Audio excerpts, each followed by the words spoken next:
సూర్యాపేట జిల్లా హుజూర్ నగర్లోని శ్రీ పడగ రాయిగుట్ట స్వయంభు లక్ష్మీ నరసింహస్వామి దేవస్థానంలో శుక్రవారం సంతరించుకుని విశేష పూజలు అందుకున్న శ్రీ స్వయంభు లక్ష్మీ నరసింహస్వామి కంకర్యాల్లో భాగంగా ఆరాధన అష్టోత్తర శతనామావళి ఘనంగా నిర్వహించారు. వేద మంత్రాలతో స్వామివారి ఆరాధన కనుల పండుగగా జరిగింది. ఈ సందర్భంగా భక్తులు అధిక సంఖ్యలో పాల్గొని కనుల పండుగగా స్వామివారిని దర్శించుకున్నారు.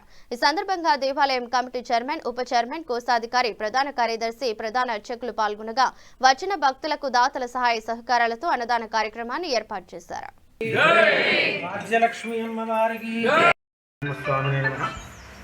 మన స్వామివారి దేవాలయం యొక్క చరిత్ర. స్వామివారు 2007 సంవత్సరం మార్చి 25 తారీఖున స్వామివారు ఇక్కడ ఉద్భవించడం జరిగింది. ఈ కొండ లోపల ఎలా వచ్చారంటే, పులిచింతల ప్రాజెక్టు కట్టిన తర్వాత కేతవరం లక్ష్మీనరసింహ స్వామివారి దేవాలయం నీళ్లలో మునిగిపోయినందువల్ల స్వామివారు ఆ నీళ్లలో ఉండలేక ఈ కొండల్లో వచ్చి వెలిసారని చెప్పి మనకు వాకు విధంగా చెప్పారు.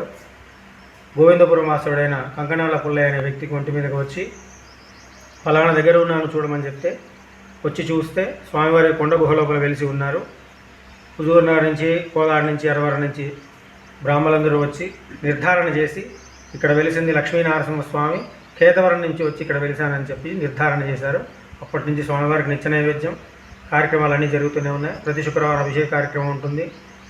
పండుగల రోజు అభిషేక కార్యక్రమాలు ఉంటాయి. అన్నదాన కార్యక్రమం ఉంటుంది. ప్రతి శుక్రవారం రోజున భక్తులు అధిక సంఖ్యలో వచ్చి స్వామివారిని కొలుచుకుంటూ వారి కోరికలన్నీ తీర్చుకుంటూ ఉన్నారు. జై నరసింహ, జై జై నరసింహ.